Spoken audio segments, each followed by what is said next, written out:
Assalamualaikum warahmatullahi wabarakatuh. Alhamdulillahi rabbil alamin. Alhamdulillah nahmadu wa nasta'inu wa nastaghfiruh wa na'udzu billahi min syururi anfusina wa min sayyiati a'malina. May yahdihillahu fala mudilla lahu wa may yudlil fala hadiya lahu. Asyhadu an la ilaha illallah wa asyhadu anna Muhammadan abduhu wa rasuluh. Amma ba'du. Yang pertama-tama marilah kita senantiasa bersyukur kepada Allah SWT yang telah memberikan banyak kenikmatan kepada kita semua, sehingga kita bisa menjalani kehidupan sehari-hari dengan sebaik-baiknya. Yang kedua, sholawat serta salam semoga tetap terlimpahkan kepada uswah hasanah kita Nabiullah Muhammad Sallallahu Alaihi Wasallam. Pada kesempatan yang baik ini kami akan berbagi ilmu dalam rangka kultum Ramadan atau kurma. Pada kesempatan kali ini kami akan mengangkat tema belajar atau mengambil ilmu dari kehidupan lebah. Pendengar kurma yang dirahmati Allah dimanapun Anda berada, Rasulullah SAW bersabda dalam hadisnya yang diriwayatkan oleh Imam Al-Baihaqi, inna mathalal mu'mini laka mathalil nahlati akalat tayyiban wa wada'at tayyiban wa waqa'at falam taksiru wa lam tufsidu. Yang artinya manusia mukmin adalah laksana lebah madu. Jika dia makan, hanya memakan makanan yang baik. Jika mengeluarkan sesuatu adalah mengeluarkan sesuatu yang baik. Dan apabila hinggap di ranting pohon, tidak mematahkan dan merusaknya. Pendengar kurma yang dirahmati Allah, pada poin yang pertama adalah hanya mengkonsumsi makanan yang halal dan thayyib. Ilmu kehidupan dari lebah yang bisa kita ambil pelajaran adalah lebah itu memasukkan ke dalam perutnya adalah hal-hal yang baik. Coba perhatikan dengan seksama bagaimana baik dan selektifnya lebah dalam memilih makanannya. Ia hanya mengambil dari bunga yang segar, bersih, dan mekar. Bunga yang tidak dihinggapi oleh lebah lain, artinya tidak mengambil hak dari lebah yang lain. Jamaah kurma atau pendengar yang dirahmati Allah, bukankah hal itu sesuai dengan ajaran agama kita, yaitu ajaran agama Islam, bahwa mengkonsumsi makanan yang halal dan thayyib itu sangat dianjurkan oleh Allah. Sebagaimana Allah berfirman dalam surat An-Nahl ayat 114, A'udzubillahi minasyaitonir rajim. Fakulu mimma razaqakumullahu halalan thayyiba washkuru ni'matallahi in kuntum iyyahu ta'budun.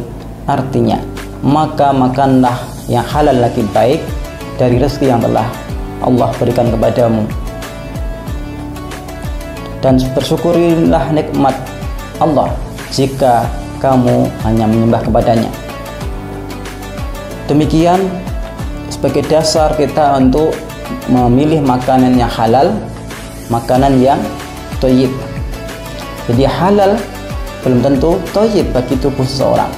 Maka dalam ayat tersebut disampaikan makanlah makanan yang halal dan thayyib, halal dan baik bagi tubuhnya. Maka ketika seseorang itu punya riwayat penyakit diabetes, mengkonsumsi minuman manis, otomatis diabetesnya akan semakin tidak membaik, semakin buruk gitu ya. Maka dari itu makanlah makanan yang halal dan thayyib. Pendengar yang dirahmati Allah, pada poin yang kedua adalah bermanfaat bagi makhluk lain. Bukankah dalam kehidupan sehari-hari lebah memiliki prinsip khairunas anfa'uhum linnas, menjadi manusia yang bermanfaat bagi manusia yang lain. Jemaah yang dirahmati Allah, Mengapa demikian lebah dalam kehidupan sehari-harinya? Bukankah lebah tidak hanya mengambil serbuk sari dari bunga yang lain untuk diri sendiri, melainkan ia akan memindahkannya kepada bunga yang lain? Bukankah ini jelas bermanfaat bagi bunga yang lain? Sebagaimana juga dalam bermuamalah, misalnya kita fokus memberikan manfaat kepada orang yang membutuhkan bantuan kita, membutuhkan ilmu kita. Contoh ya, ketika ada orang yang punya hajat nikahan, ya minta tolong orang yang membaca Al-Quran, itu qori, seseorang yang sudah mahir dalam tilawah Al-Quran, memberikan manfaat kepada orang lain. Sebagaimana hadis Rasulullah SAW, khairun nas anfa'uhum linnas, yang artinya sebaik-baik manusia adalah yang paling bermanfaat bagi manusia. Hadis riwayat Ahmad. Jadi marilah kita mempelajari, mengambil hikmah dari kehidupan lebah sehari-hari. Jadi jadilah kita seorang mukmin yang memiliki kebermanfaatan bagi masyarakat yang membutuhkan pemikiran kita, tenaga kita. Poin yang terakhir adalah tidak merugikan orang lain. Coba perhatikan dengan seksama. Saat lebah hinggap di atas bunga, lebah tersebut tidak merusak bunga yang diambil dari manfaat tadi, ya, mengepakkan sayap-sayapnya agar tidak merusak bunga. Itu adalah sifat lebah. Jadi berhati-hati memberikan, tidak merugikan orang lain. Maka dari itu kita sebagai seorang mukmin, dimanapun kita berada, seyogianya kita mencontohkan kepada lebah, yaitu tidak merugikan pihak-pihak yang lain, tidak merugikan teman kita, rekan kerja kita, tidak mengorbankan orang lain untuk obsesi pribadinya. Itu adalah pelajaran yang bisa kita ambil dari lebah. Ya, jadi poin yang pertama tadi adalah mengkonsumsi makanan yang halal dan baik. Yang kedua adalah memberikan manfaat kepada orang lain, dan yang ketiga adalah tidak merugikan orang lain, bahkan membahayakan orang lain. Mungkin demikian yang bisa saya sampaikan. Semoga dapat diambil hikmahnya dari apa yang saya sampaikan. Kurang lebihnya mohon maaf. Wassalamualaikum warahmatullahi wabarakatuh.